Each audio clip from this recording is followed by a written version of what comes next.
The call came in at 3:17 a.m. on a warm June night in 1983. The dispatcher's voice cracked through the radio. Possible disturbance at 1482 Oakwood Drive. Neighbor reports unusual sounds and a scream. Officer James Hendricks was first to arrive. The front door of the modest two-story home stood ajar, a sliver of hallway light spilling onto the porch. His hand moved to his service weapon as he approached. "Police! Anyone home?" Silence answered him. Then the creak of his footsteps on hardwood floors. A living room, untouched. A kitchen with a half-empty glass of wine on the counter. And then the bedroom. What Officer Hendricks discovered that night would become one of the county's most baffling unsolved murders. Evidence collected, suspects questioned, leads exhausted, and eventually, the case of Elizabeth Morris would sit in storage, gathering dust for over 2 decades. But evidence doesn't disappear. Blood doesn't forget whose veins it flowed through. And killers who believe they've escaped justice don't realize that science is patient, that technology evolves, that secrets buried in microscopic cells can whisper the truth decades later. This is the story of how a drop of blood smaller than a dime identified a killer who had walked free for 23 years. This is the story of justice delayed, but not denied. This is DNA breakthroughs. Cold cases solved decades later. Elizabeth Morris started June 12, 1983, like any other Monday. Up at 6 a.m. to prepare breakfast for her 2 children. A quick call to her mother about weekend plans. Dropping the kids off at school on her way to Lincoln Elementary, where her 3rd grade students were preparing their end-of-year projects. Mrs. Morris was everyone's favorite teacher, remembers former student Rebecca Thompson. She knew how to make even the shyest kids feel special. She decorated our classroom with our artwork and stayed after hours helping students who were struggling. At 37, Elizabeth had built a life centered around family and community. Divorced for 3 years from her husband, she had recently begun dating again. Colleagues noted she seemed happier than she'd been in years. Have you ever wondered what your last normal day would look like? The last time you chat with a barista at your favorite coffee shop. The last bedtime story you read to your child. The last time you lock your front door, unaware of what waits on the other side when you return. For Elizabeth Morris, that last normal day ended when she returned home from her book club at approximately 9:40 p.m. Detective Raymond Powell led the initial investigation. His case notes described what they found.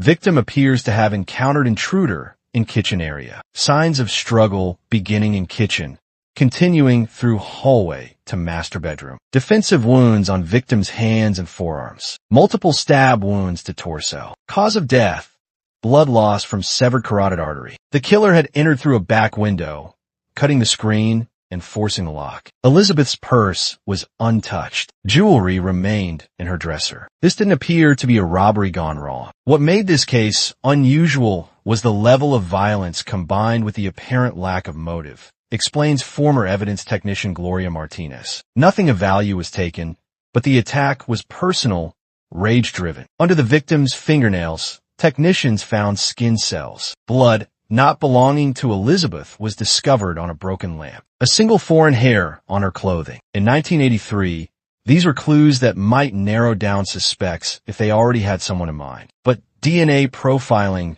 was in its infancy. The first criminal conviction using DNA evidence wouldn't happen until 1987. What investigators didn't know then was that they were collecting the very evidence that would eventually solve the case. They just didn't have the technology to read it yet. Detective Powell and his team pursued 3 primary suspects.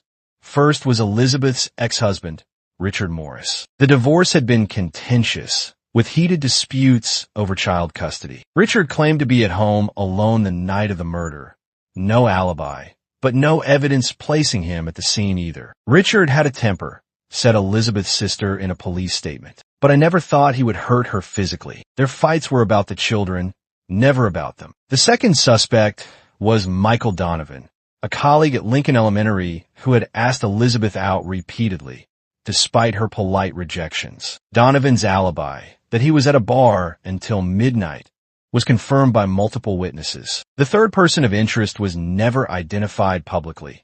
A report of a suspicious individual seen in the neighborhood several times in the weeks before the murder. A composite sketch was circulated, but no substantial leads emerged. Detective Powell conducted over 40 interviews. The crime lab processed dozens of fingerprints. Officers canvassed the neighborhood multiple times. And yet, as weeks turned into months, the investigation stalled. By January 1984, the investigation into Elizabeth Morris's murder had exhausted all viable leads. Media attention dwindled. The detective assigned to the case was pulled to work on new homicides. The file gradually collected dust. In a heartbreaking press conference on the one-year anniversary of her daughter's death, Margaret Wilson made a plea that would go unanswered for decades. Someone knows what happened to my daughter. Someone has carried this secret for a year. I'm asking you to come forward. Her children deserve to know who took their mother from them. Those children, Jason and Emily,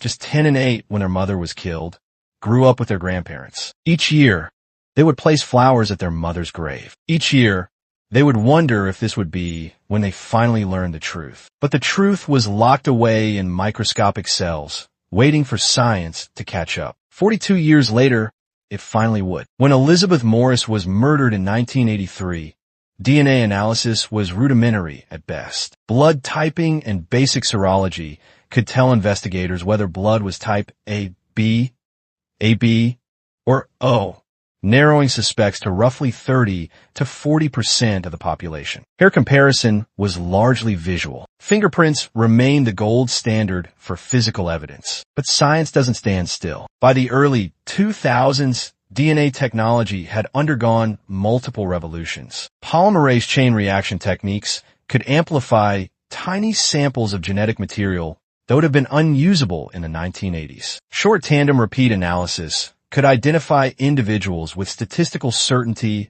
of 1 in billions. And perhaps most importantly, the combined DNA index system, CODIS, had grown to include millions of DNA profiles from convicted offenders across the country. What's remarkable about DNA is its stability, explains forensic scientist Dr. Jennifer Kaufman. Under the right preservation conditions, viable DNA can be extracted from evidence decades old. Cold cases from the 1970s and 80s are being solved today because someone properly sealed an evidence bag 40 years ago. In 2003, Millridge County established its cold case unit, dedicated to revisiting unsolved homicides using modern forensic techniques. The unit, initially staffed by just 2 detectives, began methodically reviewing files, prioritizing cases with preserved biological evidence. The murder of Elizabeth Morris was case number 17 on their list. Would reopening these wounds bring her family closure, or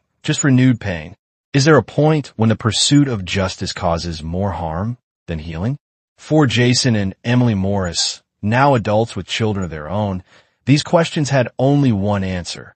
They needed to know the truth, no matter how many years had passed. Detective Alexandra Reyes joined the Millridge County Cold Case Unit in 2004 after 15 years in homicide. Her colleagues described her as methodical, patient, and tenacious, qualities essential for investigations that might stretch over months or years with no guarantees of resolution. Cold cases require a different mindset, Detective Reyes explained in a 2010 interview. You're not racing against time to catch a killer before they strike again. Instead, you're reconstructing a moment frozen in time, looking for details that others might have missed or couldn't analyze with the technology they had available. Reyes had personal reasons for dedicating her career to cold cases. Her aunt had been murdered in 1976. The case never solved. When she pulled Elizabeth Morris's file in February 2006, Reyes began by re-interviewing every living witness from the original investigation. She tracked down former neighbors who had moved across the country. She spoke with Elizabeth's colleagues, now retired from teaching. She even interviewed Detective Powell, himself now in his 70s and struggling with early-stage dementia. Sometimes it's not about finding new information, Reyes noted. It's about hearing the same information with new ears, with 20 years of additional investigative experience, and without the pressure of an active crime scene. Most crucially, Reyes ordered a complete inventory of all physical evidence collected from the Morris crime scene. While some items had degraded beyond usefulness, the blood samples, fingerprints, and nail scrapings have been properly preserved. In March 2006, these samples were sent to the State Forensic Laboratory for advanced DNA analysis that would have been impossible when they were first collected. The forensic analysis of evidence from Elizabeth Morris's murder took 7 months to complete. The process was painstaking, with lab technicians carefully extracting usable genetic material from fingerprints, blood samples, and the crucial skin cells found under Elizabeth's fingernails. Old samples present unique challenges,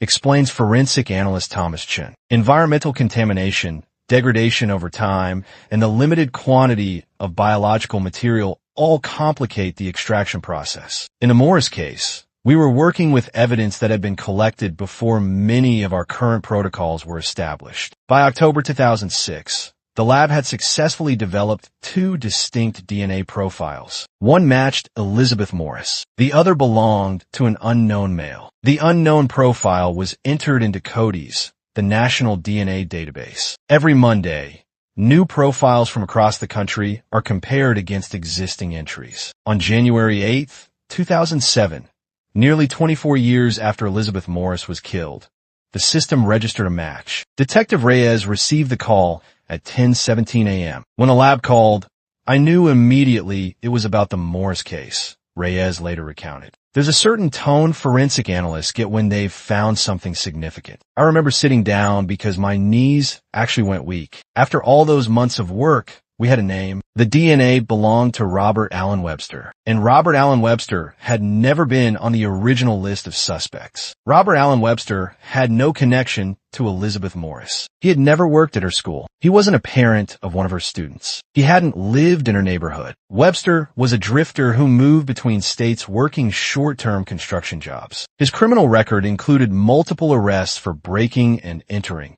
assault, and 1 charge of sexual battery that had been dropped when the victim refused to testify. In 1983, Webster had been temporarily working at a construction site 3 blocks from Elizabeth Morris's home. 2 weeks after her murder, he abruptly left town. Looking at his pattern, Webster was what we call an opportunistic predator, explained criminal psychologist Dr. Marcus Freeman. He didn't stalk specific victims long-term. He identified vulnerable targets, like a house where a woman lived alone and acted impulsively. After leaving Millridge County, Webster had continued his nomadic lifestyle, accumulating arrests in 5 different states. In 2002, he had provided a DNA sample after a conviction for aggravated assault in Arizona. That sample, entered into CODIS, had finally connected him to the decades-old murder. But finding Webster was only the beginning of the challenge. By 2007, he had been released from prison and had once again disappeared. And even if they found him,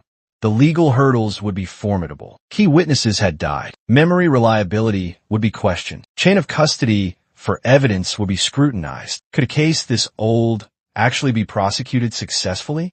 Detective Reyes was about to find out. District Attorney Caroline Mitchell had prosecuted over 100 homicide cases in her career, but the Morris case presented unique challenges. When you're dealing with a murder from the Reagan administration, everything becomes more complex, Mitchell explained. Witnesses' memories fade. Evidence handling protocols have changed. Juries expect CSI-level certainty. The prosecution team spent 3 months building their case before even locating Webster. They needed to establish an unbreakable chain of custody for every piece of evidence. They needed to track down every living witness from the original investigation. They needed to anticipate every potential defense argument about the age of the evidence. The DNA evidence was compelling, Mitchell noted. The odds of the genetic material under Elizabeth's fingernails belonging to someone other than Webster were 1 in 67 trillion. But DNA alone isn't enough. We needed to place him in the location, establish opportunity, and counter any innocent explanations for his DNA at the scene. Detective Reyes returned to the construction company that had employed Webster in 1983. While the company had changed ownership twice, archived employment records confirmed Webster had worked less than a quarter mile from Elizabeth's home. Even more damning, time cards showed he had left work early the day of the murder and had called in sick the following day. Meanwhile, a nationwide search for Robert Allen Webster was underway. Robert Allen Webster was located on April 17, 2007, living under an alias in a small town in Nevada. At 61, he had aged into a gray-haired, unremarkable man working as a night janitor at a local high school. None of his coworkers knew about his criminal past. The arrest team, led by local police with Detective Reyes present as a consultant, apprehended Webster at his motel room shortly after 6 a.m. According to the arrest report, when informed he was being charged with the 1983 murder of Elizabeth Morris, Webster showed no reaction. His only words were, "I want a lawyer." During the long flight back to Millridge County, Webster maintained his silence. But in his belongings, investigators found something disturbing. News clippings about unsolved murders from various states. One of them was a yellowed article about Elizabeth Morris. The initial interrogation yielded nothing of value. Webster denied ever knowing Elizabeth Morris or being in her home. When presented with the DNA evidence, he simply repeated his request for legal representation. What would you say to someone who thought they'd gotten away with murder for over 2 decades? What would you ask them about the life they stole and the years they spent free while a family grieved?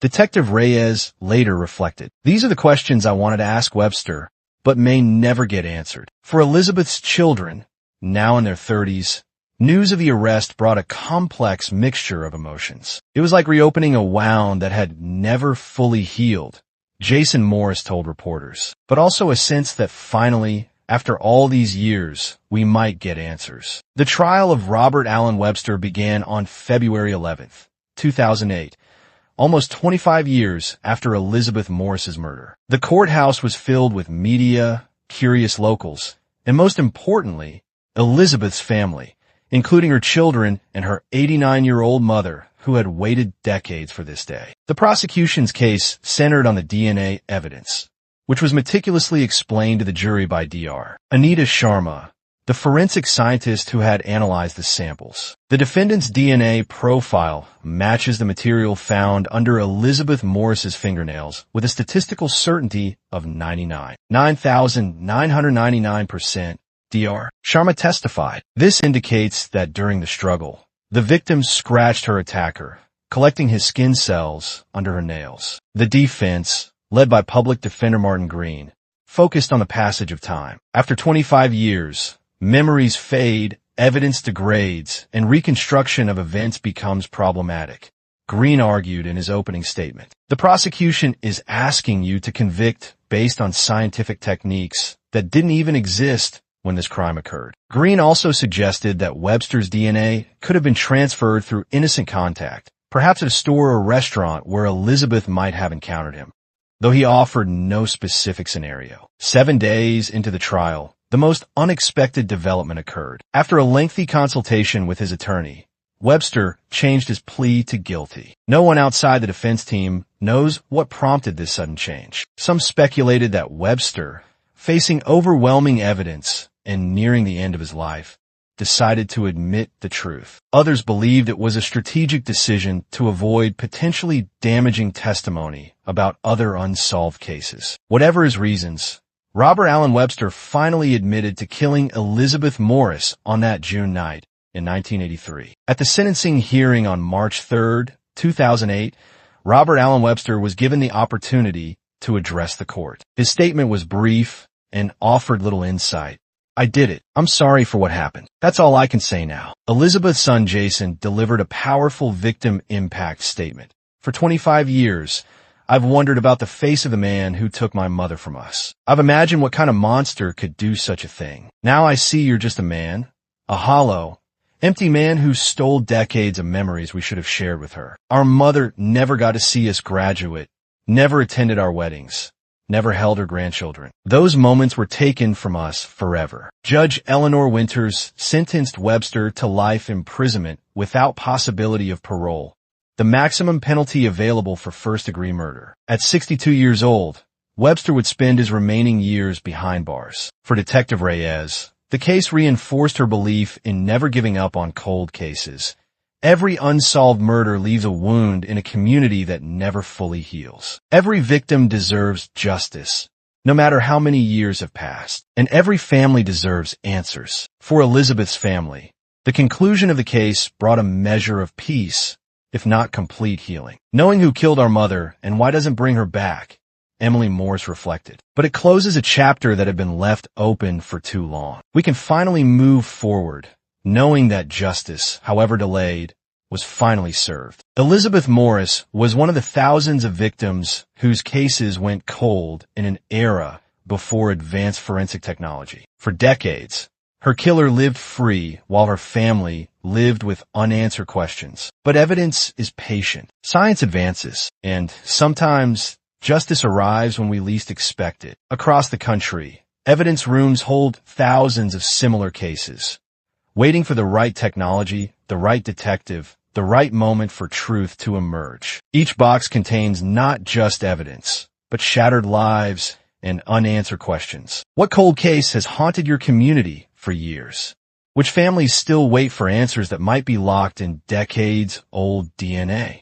Share your thoughts in the comments below. And remember, no matter how cold a case becomes, the truth remains waiting to be discovered. If this case intrigued you, hit subscribe and the notification bell to see our next investigation. Leave a comment with which cold case you'd like us to cover next. Sometimes all it takes is renewed attention to bring a killer to justice. Behind every unsolved mystery is a story that matters. Subscribe and help keep their stories alive.